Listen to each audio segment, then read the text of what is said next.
தமிழகத்தில் சட்டம் ஒழுங்கு முழுமையாக சீர்குலைந்து விட்டது என்று சட்டமன்ற எதிர்க்கட்சி துணைத் தலைவர் ஆர்.பி. உதயகுமார் விமர்சித்துள்ளார். மதுரை மாவட்டம் கள்ளிக்குடி ஊராட்சி ஒன்றியத்திற்கு உட்பட்ட வீரபெருமாள்புரம் கிராமத்தில் அம்மா பேரவை சார்பில் மாபெரும் அன்னதான திருவிழா நடைபெற்றது. இதனை சட்டமன்ற எதிர்க்கட்சி துணைத் தலைவர் ஆர்.பி. உதயகுமார் வழங்கி துவக்கி வைத்தார்.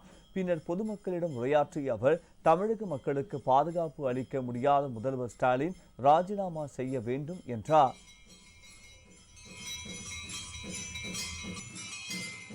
இன்றைக்கு இந்த நாடு எங்கே சென்று கொண்டு இருக்கிறது?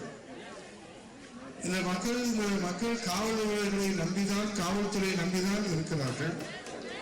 இங்க ஏதாவது ஒரு சட்ட ஒழுங்கு பிரச்சனை வந்தால் காவல் நிலையத்தில் போய் புகார் தெரிவிக்கலாம்.